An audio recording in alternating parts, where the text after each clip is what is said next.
Stories making headlines this hour. Two Koreas restore their military hotline, which has been severed for 5 months, and the latest sign of easing tensions on the Korean peninsula.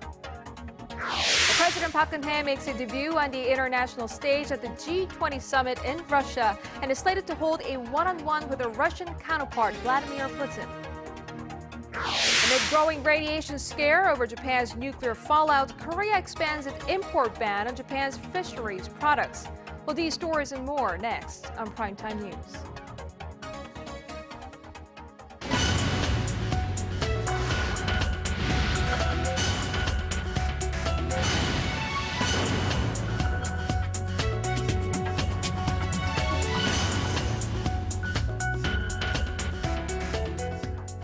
Good evening and welcome to Primetime News. It's Friday, September 6th here in Korea. Live from Seoul, I'm Lee Ji-hye. And I'm Sean Lim. Thank you so much for joining us.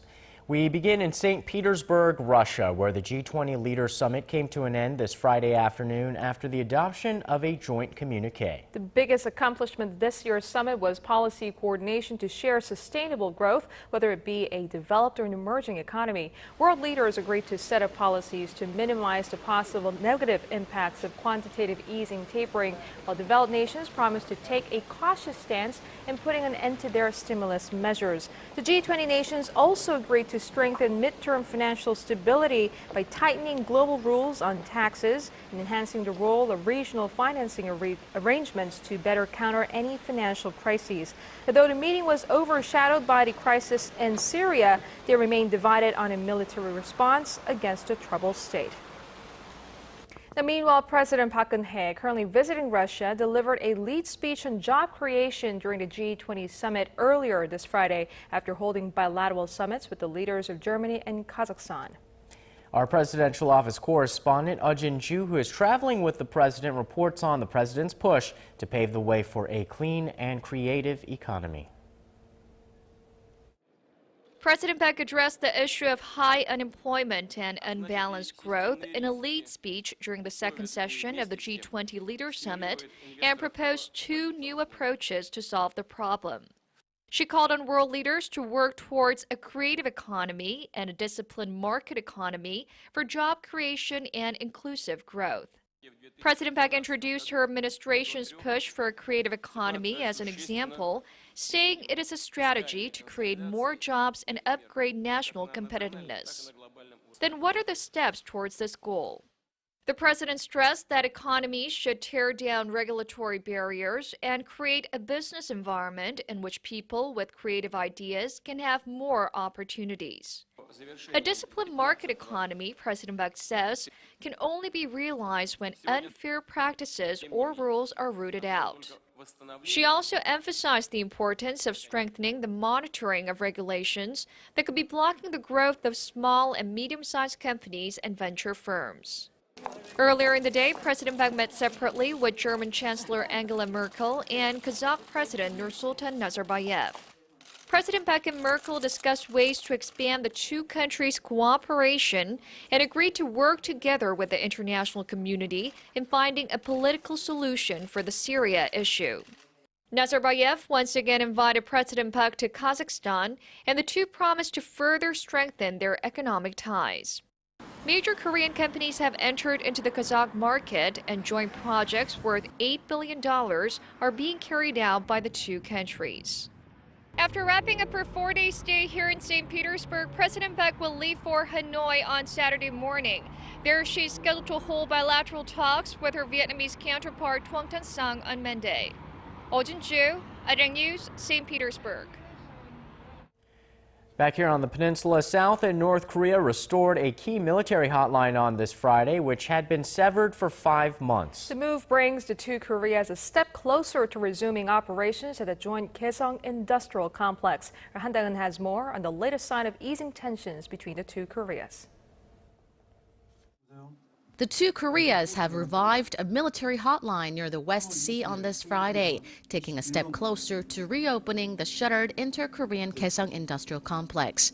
The revival comes a day after the South and North Korean sides of the Inter-Korean Joint Committee on the Kaesong Complex met to resolve communication issues surrounding the joint business zone. South Korea had strongly demanded the hotline be reconnected as one of the preconditions for resuming operations at Kaesong, as it was the only 24-hour communication channel between the two Koreas that could guarantee the safety of the South Koreans working at Kaesong. The West Sea military hotline is necessary for entrance control at Kaesong. It is also critical when dealing with unexpected emergency situations there. The line was cut unilaterally by North Korea back in March in protest against the annual South Korea-U.S. joint military drill called Key Resolve. With the reconnection of the hotline, facility checks and other final preparations needed to reopen the complex are also expected to pick up pace. Officials say the complex will likely be up and running again soon, possibly before Korea's fall harvest holiday, Chuseok, later this month. The two Koreas will meet again next Tuesday for the second Inter-Korean Committee meeting, where they will discuss the additional steps they'll have to take before reopening the shuttered complex. 한다은, Arirang News. In another sign of thawing inter-Korean tensions, Pyongyang has approved for the first time the hoisting of South Korea's national flag and playing of its anthem in the north. Seoul's Unification Ministry announced on Friday that the North Korean regime had given the green light for 41 South Korean athletes and related personnel to enter North Korea for next week's Asian Cup and Inter-Club Weightlifting Championship. Back in 2008, North Korea denied the entry of South Korean players into Pyongyang for a preliminary match of the 2010 South African World Cup. The game was played in Shanghai instead. While bilateral relations between North and South Korea continue to progress, a flurry of diplomacy has been witnessed this week to bring North Korea back to the long-stalled six-party denuclearization talks. While a U.S. top nuclear envoy is set to make a tour around related parties next week, the Chinese government is also inviting all six-party member nations to take part in an informal talks over Pyongyang's nuclear ambitions. Our Kim Hyun-bin reports. U.S. Assistant Secretary of State for East Asian and Pacific Affairs Daniel Russell sat down with senior South Korean government officials on Friday to discuss North Korean issues, including Pyongyang's nuclear weapons program and ways to get the North back to the denuclearization talks. And that only by full compliance with its international obligations, with the UN Security Council resolutions, and only by adhering to its own commitments under the six-party process, can North Korea achieve the security, let alone the respect, let alone the prosperity and economic growth that it says that it wants. Russell is in Seoul ahead of a visit by Washington's chief delegate for the six-party talks, Glenn Davies. Davies is scheduled to visit South Korea, China, and Japan next week. Meanwhile, China's special representative for Korean Peninsula's affairs, Woo Da-wei, recently visited Pyongyang, raising hopes he convinced the North Korean leadership to make some concessions to get the six-party talks going again. The Chinese government recently called on all members of the six-party talks to attend a semi-governmental meeting on September 18th in Beijing. North Korea has agreed to take part, but the United States and South Korea have their reservations as talks on North Korea's denuclearization were excluded from the agenda. What we can reveal right now is that talks are underway concerning North Korea's denuclearization, but nothing has been decided. China hosted a similar semi-governmental seminar in September 2011, but no progress was made. Kim Hyun-bin, Arirang News.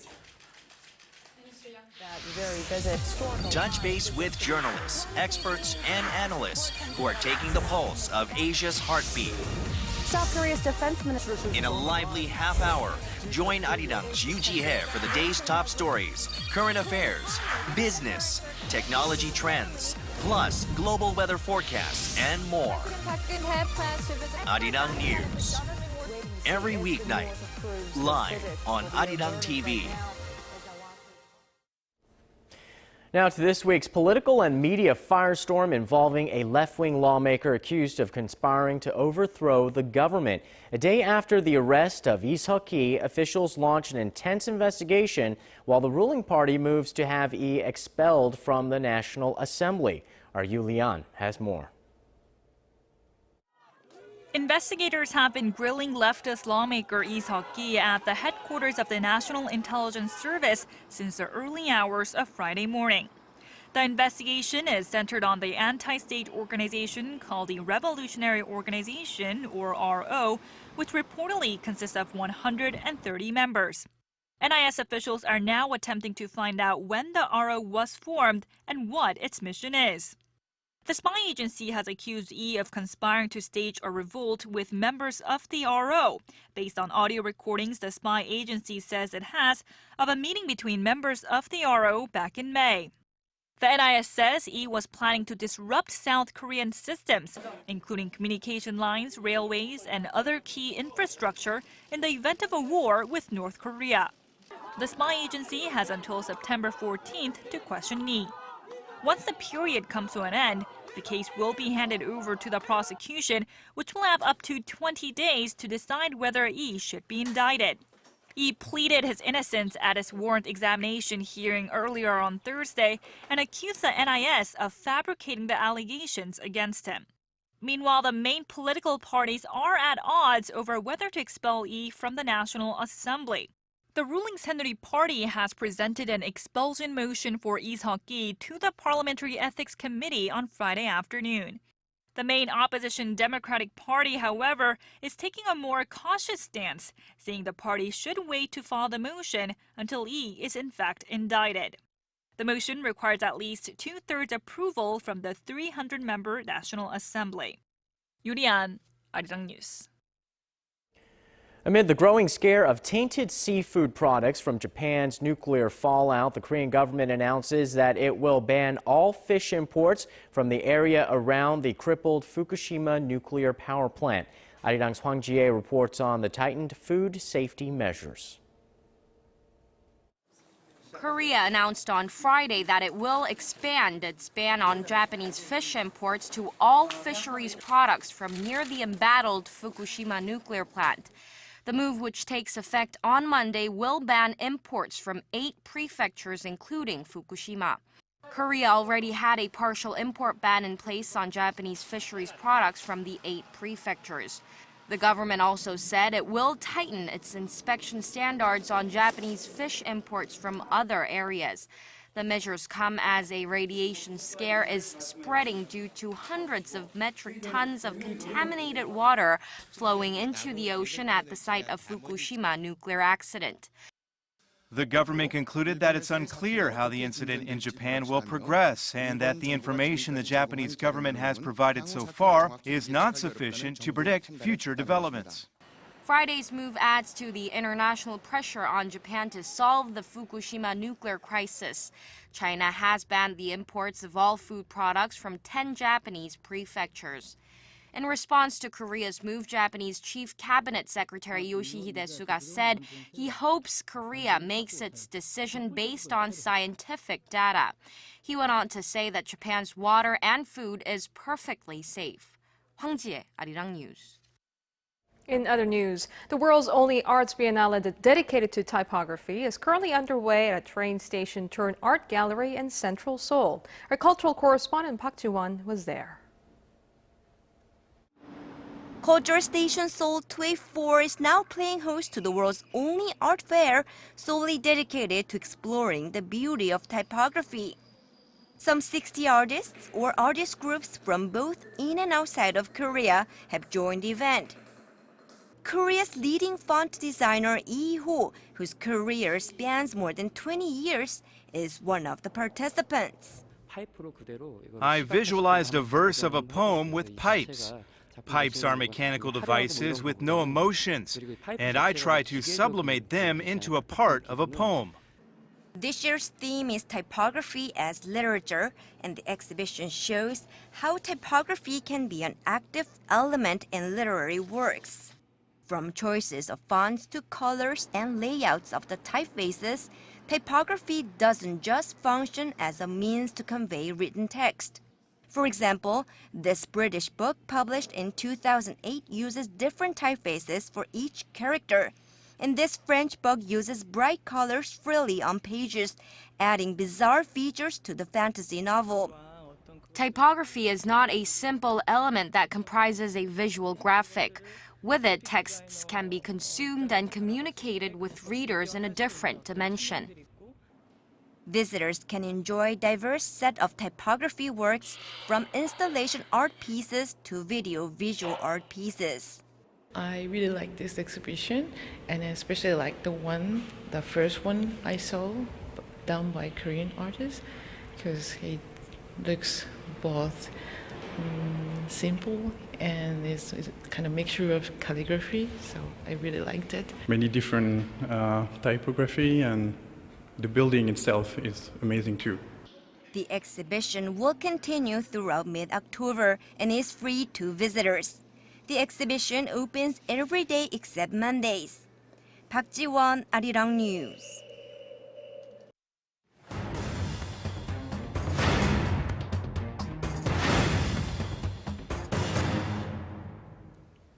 With the future of smartphone technology heading from our palms to our wrists, Samsung's latest release of its smartwatch has certainly turned heads. But if you're wondering how a smartwatch would fit into your life and why or why not this may be the start of a whole new future of mobile, we bring in Simon Shin, Senior Analyst at KT Economics and Management Research Lab. Welcome to the program.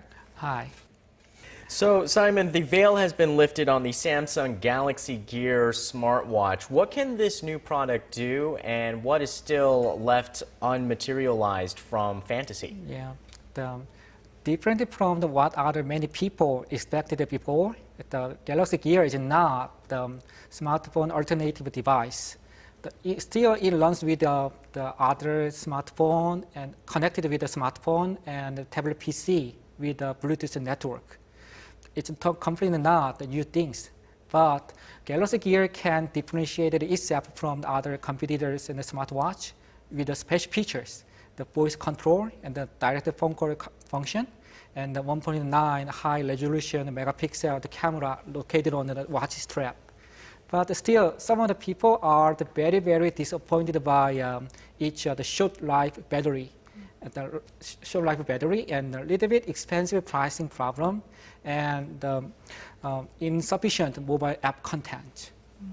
So when smartphones first came out, it took several product cycles to get it right. Now, if the smartwatch technology is to be fully realized, then how will it change our lifestyle? Yeah, we can define the watch-like smart devices as the wearable device. Wearable device can enrich your life cycle with the personalized big data and the connectivity and infrastructure. For example, wearable device can be very, very efficient tool to collect or analyze your life log, the personal big data, and then provide your personalized predictive services. Well, Microsoft this week announced that it would purchase Nokia's mobile business. Both behemoths have fallen behind in the mobile sector, but could this merger create an entity that is a real competitor to Apple and Samsung? When it comes to the market share, and it is very difficult to change the market situation. Before the announcement of the M&A the deal, the Windows Mobile operating system, the market share was 3% in the world. Nokia had only 3.1% in the world smartphone market. Therefore, many experts in the stock trading market underestimated the synergy effect of the two companies. But I have a different point of view. They can find another opportunity to turn around the situation in the B2B market, not B2C. B2C is governed by the two big platform giants, Apple or Google. But the B2B, business to business, it's a new emerging market. Mm-hmm. Well, talking about the changing mobile landscape, the companies like Apple, Google, and Microsoft, they are hardware and software businesses. But in the case of companies like Samsung and LG, they're dominant in hardware, but not so much in software. So do you think it is time that they step up their software business? They should. They must have the consideration to merge or develop their own software skill. The platform giants, like software giants, which have their own hardware company, can create any hardware devices and then customize for the their own platform, the system, operating system. But the Samsung and LG do not have any alternative options other than Android. So to make matters worse, and the Google enhance their level of the control in the Android ecosystem. It's a very urgent issue. And what about small to mid-sized businesses here in Korea that are involved in the mobile market? How do they adapt to this really fast-changing market? But the fast-changing, but adversely, it generates a lot of the opportunity hidden by the big, the heavy machinery and industry. For example, my activity tracker is $99, but it's made by a startup company in the United States. So wearable device can bring the more opportunity to the startup or the small medium business enterprise. All right. Well, Simon, thank you very much for joining us today. Thank you.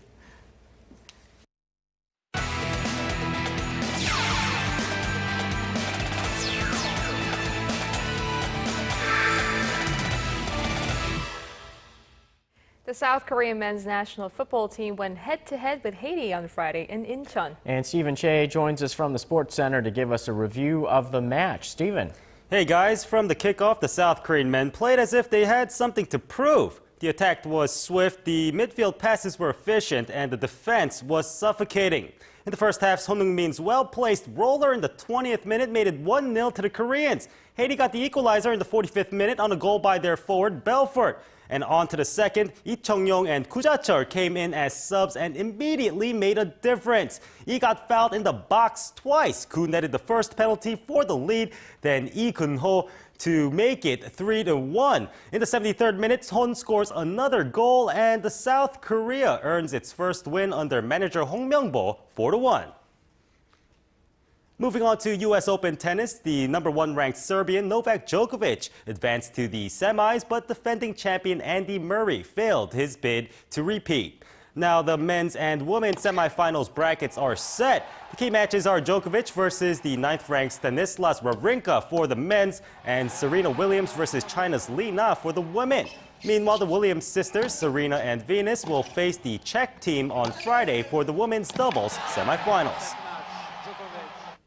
And safe at home, it's time to talk about Friday's top KBO matchup. The LG Twins and the Hanwha Eagles battled in Daejeon. The Twins at first place, the Eagles trying to keep up. Now in the first, LG's Lee Jin-young hits one home. Twins get the first blood. Now we go on to the bottom first. Hanwha's Choi Jin-heng brings one home as well, scores level 1-1. Now we go on to the next inning. The Twins' Jung Hee-yoon comes home on an errant throw. LG up 2-1. But now Hanwha answers back in the second and the third, coming up 3-2. Now we go on to the seventh. The Twins' Lee Jin-young and Chung Sung-hoon's hit back-to-back doubles, bring home 3. LG in the lead 5-3, and the Twins go on to win this one with a final score of 6-3. And looking at the scores from around the league, we have Tusan leading Kia 5-6, or rather 6-5 in the top of the ninth, and SK and Lotte and Nexon and NC had their games canceled. Now that does it for me here in the Sports Center. This has been Stephen Che. Check back at midnight for the latest in the world of sports.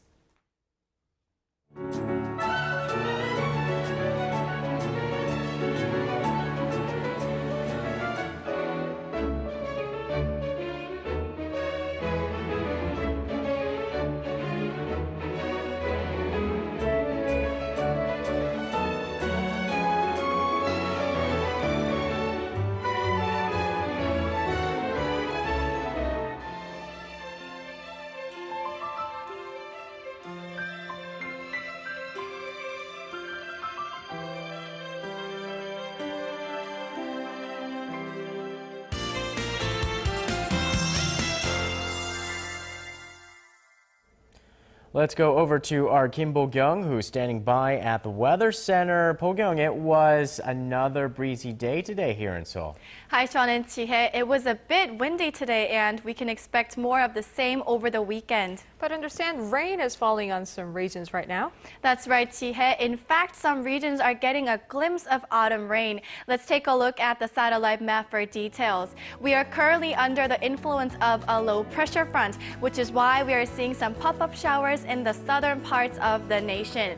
Those of you down south should continue to keep an umbrella handy because there should be more showers until tomorrow early morning. Otherwise, we have breezy weather conditions in the forecast for the weekend. Average daytime highs should hit 29 degrees, which should be perfect for a picnic.